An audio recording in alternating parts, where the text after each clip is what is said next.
This is Graham Bonnet, and you're listening to Backstage Access, where the real show begins.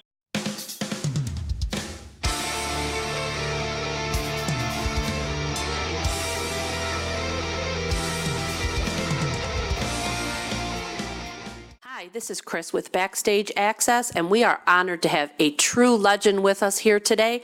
We are pleased to present to you Graham Bonnet. Well, welcome to Backstage Access. How are you tonight? Okay. Busy, but okay. I'm busy recording right at the moment as we speak, and we're going to be rehearsing soon for our tour that's coming up in a week or so. Fantastic. So you've got a lot of exciting stuff happening. Now you have an all-new band. Can you tell us who's in the band and kind of how this band came together? Okay, yeah, well, I met two of the people in the band. That's Bethany Heavenstone and Conrad Personato, guitar player and bass player. Bethany is the bass player, Conrado is the guitar player. I met them at a gig at the Whiskey. I was asked to come along and sing with their band, with a singer called Tommy Ray Brown, to do a couple of, just for a jam. And I sang a couple of songs and I thought, well, this is fun. I like playing with these guys. This is really exciting. It's something different from what I'm doing right now. And I decided to make a career change, so to speak, and leave the band I was with that was playing all Alcatraz music and try to do something new and possibly on the road, record something new, which eventually happened, but it took us about 2 years to actually get this record together. So we got Conrad Personato, he's playing guitar.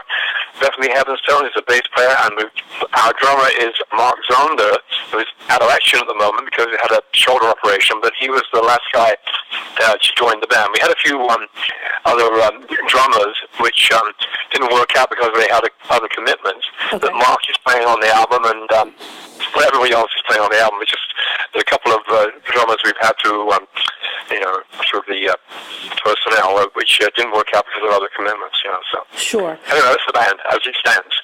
Okay. Now tell us a little bit about the new record, the book. How did this whole project come about? Well, it's something that I wanted to do for a long time. I had these songs, I guess I wrote them basically probably about 3 years ago. Okay. And I never did anything with them because we never recorded them. It was out playing. That was my other band. We was out playing somewhere, and this was something I wanted to do for a long time, but never had the nerve or the sort of push to do it. I'm sorry, I'm eating a piece of bread. Sorry about that. I'm empty. I'm eating all day.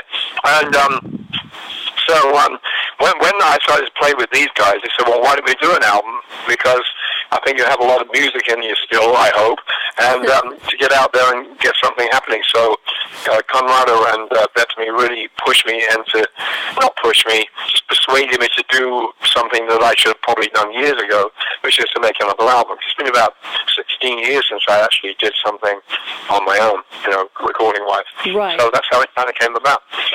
Now, you also have another CD that comes out with the book, and that has some re-recorded songs on it. So what was behind the decision to re-record some of those classics, and how did you go about choosing the songs? Well, what happened was I didn't choose the songs. They were chosen for me by Frontiers Records, a record company. Okay. And the reason behind that was to sort of show what I had done in the past, to revisit my history to people who don't know what I've done. Okay. And when they hear, for instance, Since You've Been Gone or All Night Long, they're, oh, that's the guy, is it? And then they'll relate that to the new album, because especially in this country, in America, it's been a hard trail for every band I've been in. It's really hard to actually play in your own country. Whenever we play, we're always going to England, everywhere but here. Yeah. Everywhere but here. Because this genre of music right now is not really fashionable, and it's getting neglected. But I know there is an audience out there that is listening for when this band actually goes on the road. I've had a lot of requests from people all over the States saying, when are you going to play in our city, Right. And I said, well, I'm still working on finding the right agent or the right promoter to actually do that, because a lot of people just aren't interested. They're just going with the current trend, and that's the way it is. That's the way it's always been. and sometimes the old guys, which is, you know, me and others, are kind of pushed aside, you know. And but we know that there is a market, and we're working on that right now, trying to play at home a bit more. Awesome. Now, you will be heading out to Europe next week. Can you tell us a little bit about what fans can expect from that tour? Yeah, well, first of all, we're going to Spain. In fact, I'm leaving with Bethany tomorrow. We're both leaving a bit early so we can get over the jet lag. And we're going to be playing a little bit of everything. There's going to be some Michael Schenker stuff, a couple of songs from kind of all the bands I'm going to be in it, I guess.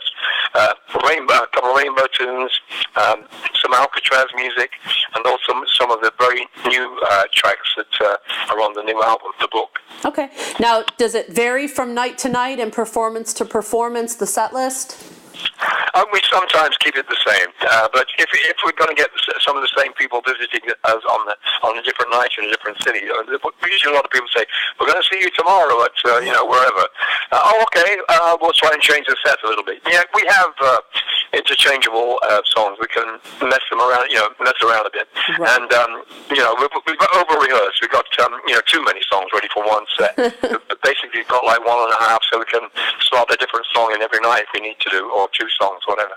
Okay, now I just read today that you're going to be in Texas in January, and something special is going to happen at the San Antonio show that's going to cap off with an Alcatraz reunion. So could you tell us a little bit about that and which of the band members will be participating in that?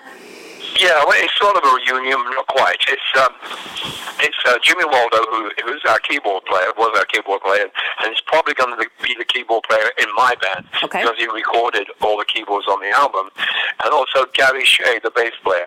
And we're both playing together in Texas, and it's going to be, we'll probably do a couple of songs together where Gary will play bass and Jimmy will sit in and play keyboards, obviously, and we'll do what we can. I'm not sure what we're doing exactly yet, but then some of the guys in my band might join in with them, and, you know, we'll mix it up a bit. It'll be very ad-lib and casual, but it'd be nice to see Gary again. I haven't seen him for years, but Jimmy I've seen, obviously, because he's on this album, the new album. And he lives not too far away from here, so, there goes my plane now.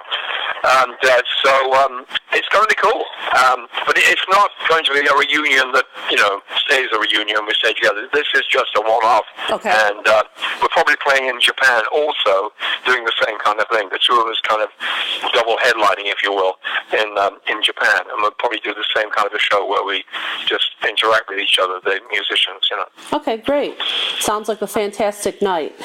It'll be all right. Now, you mentioned, you know, you're going to have do some Rainbow songs in the set list, and I think those are the songs that probably most people, at least here in the States, are most familiar with. Yeah, yeah. How did your time working with, you know, Ritchie Blackmore kind of shape your whole musical vision? Well, it changed my life, basically, because I was doing, before I joined with Rainbow, I was doing lots of sort of R&B songs and you know, whatever, just a mix of every kind of music you can imagine, a bit of jazzy stuff, a bit of whatever, and pop songs, you know. And when I was asked to join this band, I really thought I was in the wrong house. You know, I thought, no, I can't see how I fit in this at all, because it's something completely different to any of the music I'd done before. Well, not completely different, but a little heavier, let's say that. Right. And it was. I thought they'd made the wrong decision. I thought, well, do you really want me? Or what? So I did my audition piece with them. I sang one song with them for the audition, a song called Mistreated, which I had to learn. I didn't know who Rainbow was, but when I went over to Switzerland to see them, I sort of knew the history, you know, being Deep Purple, Rainbow, blah, blah, blah, all that kind of connection. And I sang the song, and they said, the job is yours. Sing it again. Oh, right. So we sang it like 4 or 5 times over and over. They wanted to hear me sing it to make sure I was the right guy, I guess. But it was quite an experience to suddenly go from singing R&B kind of songs to singing this sort of majestic, you know, arena music, I call it. And it was probably the best decision I ever made, because it certainly put me on the map again after a few years of, you know, wandering around wondering what I was going to do. And at the same time, it put Rainbow on the radio, because we recorded a song called Since You've Been Gone, which was very sort of, had a pop sort of background. Right. And, but at the same time, was made a little more heavy rock by Rainbow, and the way it turned out was, it's kind of, it's a song I've got to sing forever. I don't know about Ritchie playing it forever, but it certainly turned the band around and became recognized, and the band was suddenly radio friendly, whereas before nobody knew really who they were. Right. So there. That's my story I'm sticking to. Okay.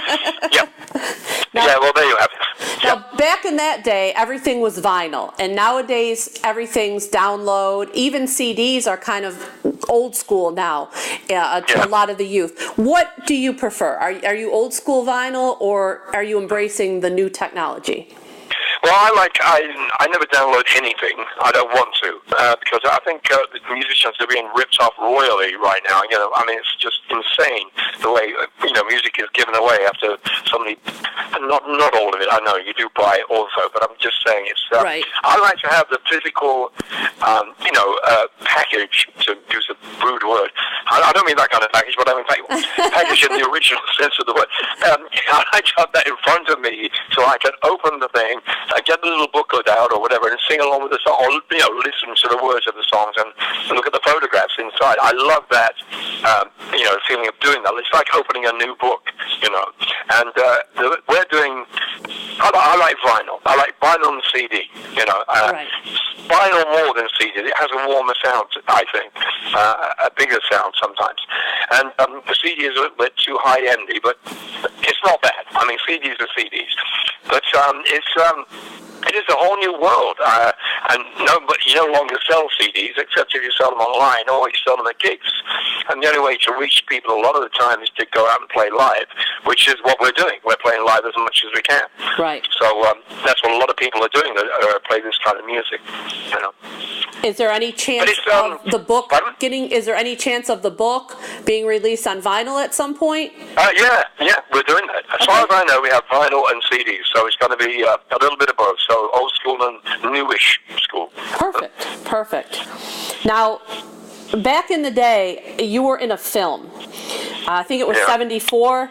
Would you ever consider delving into acting again if you were given the chance? I'd love to. It was, that was a silly movie. It was a terrible comedy movie. It was made in England, and it was made by a guy called Dick James, who had DGM Records, which was the label I was on. So, funnily enough, I was put in for the movie.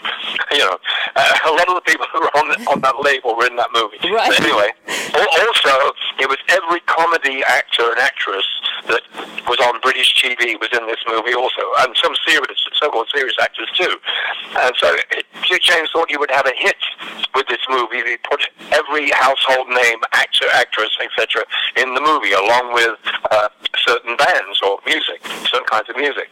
And it was fun. It was great fun to do, but it wasn't a very brilliant movie. It wasn't particularly funny. It was kind of amusing in a Benny Hill kind of a way, some parts of it, but it wasn't real great humor. It wasn't clever like Monty Python or something like that. It was a great experience. I'd love to do something again. In fact, after I did that movie, I was offered two different. I was sent two different scripts of really kind of like serious movies. Mm-hmm. But for some reason, those movies were never made. Nothing to do with me. It was just getting backers or something. These guys, right? And they were pretty well-known sort of British writers that sent me the movies.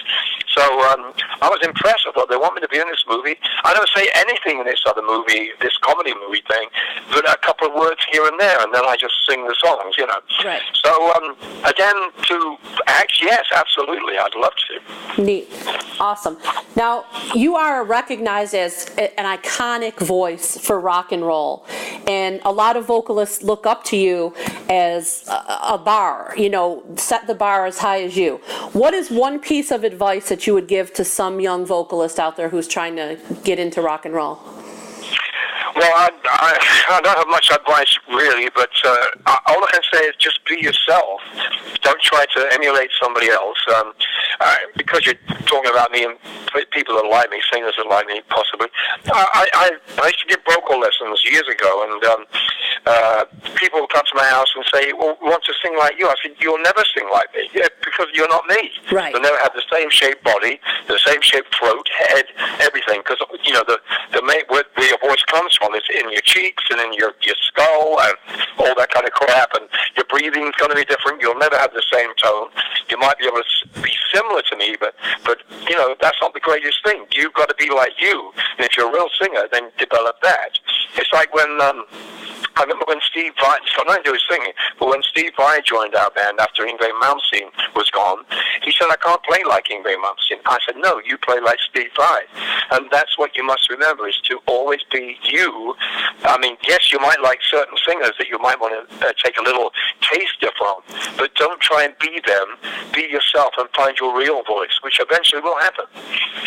Excellent. That is excellent advice. Thank you so much.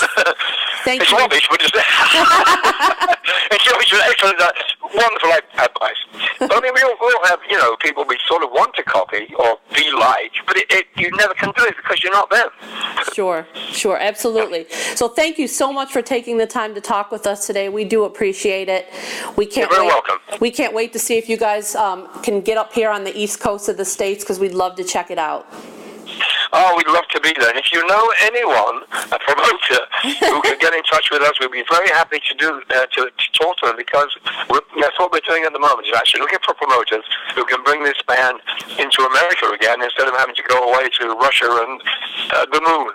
Right. Basically. So if you keep in touch and you have any ideas, let me know. I certainly will. Okay, thank you.